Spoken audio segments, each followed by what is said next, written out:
తాకట్లో ఉన్న మీ బంగారాన్ని విడిపించి ఆ రోజు ఆన్లైన్ రేటుకి కొంటాం. Sharma gold company. Secunderabad railway police station పరిధిలో దారుణం చోటు చేసుకుంది. సికింద్రాబాద్ నుంచి మేడ్చల్ కు వెళ్లే MMTS రైలు యువతిపై జరిగిన అత్యాచార యత్న ఘటన కలకలం రేపుతోంది.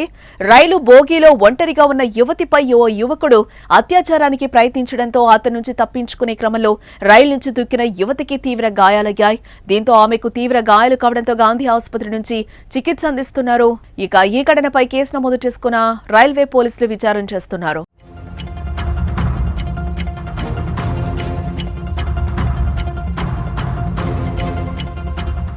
ఇక మేడ్చల్ మున్సిపల్లోని వినాయక్ నగర్ రోడ్ నెంబర్ 2లో గల శ్రీ మహాలక్ష్మి వర్కింగ్ విమెన్స్ హాస్టల్లో ఉంటూ స్విగ్గీలో పనిచేస్తోంది ఆ యువతి.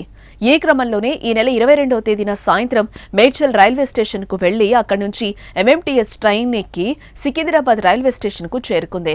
ఆమె సెల్ ఫోన్ రిపేర్ చేయించుకుని తిరిగి సికింద్రాబాద్ రైల్వే స్టేషన్ కు వచ్చి MMTS లో మేడ్చల్ కు విమెన్స్ కోచ్ లో బయలుదేరింది. అప్పటికే ఆ బోగీల్లో ప్రయాణిస్తున్న మరో 2 మహిళలు అల్వాల్ స్టేషన్ లో దిగిపోయారు. ఆ తర్వాత ఆ కోచ్ లో ఆ మొక్కతే ఒంటరిగా ఉండగా ఓ యువకుడు బోగిలోని ఆమె దగ్గరకొచ్చి నువ్వు కావాలంటూ దగ్గరకొచ్చి గట్టిగా పట్టుకుని అత్యాచార యత్నానికి ట్రై చేశాడు. ఇక అతడి నుంచి తప్పించుకునే ప్రయత్నంలో ఆమె కదులుతున్న రైలు నుంచి బయటకు దూకేసింది.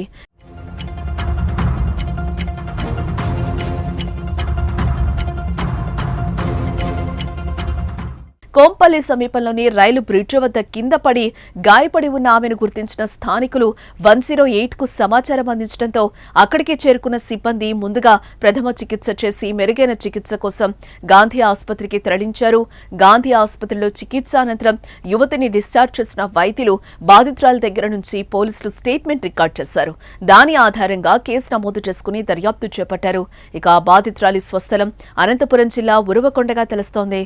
మరోపక్క యువతి పై అత్యాచార యత్నానికి ప్రయత్నించిన వ్యక్తి చెక్స్ చొక్కా ధరించి నల్లగా సన్నగా ఉన్నాడని, సుమారు 25 ఏళ్ల వయసుంటుందని బాధిత యువతి చెప్తోంది. అయితే ఈ దారుణ ఘటన రాత్రి 8:30 సమయంలో జరిగినట్లుగా సమాచారం. మరోపక్క నిర్భయ లాంటి కఠిన చట్టాలున్నప్పటికీ మహిళలు చిన్నారులపై ఈ అఘాయిత్యాలు ఆగడం లేదు. కామాంధులు రోజురోజుకి రెచ్చిపోతూ దారుణాలకు పాల్పడుతున్నారు. ఎప్పటికప్పుడు కఠిన చర్యలు తీసుకుంటున్నా, శిక్షలు విధిస్తున్నా నేరాలు మాత్రం ఆగడం లేదు.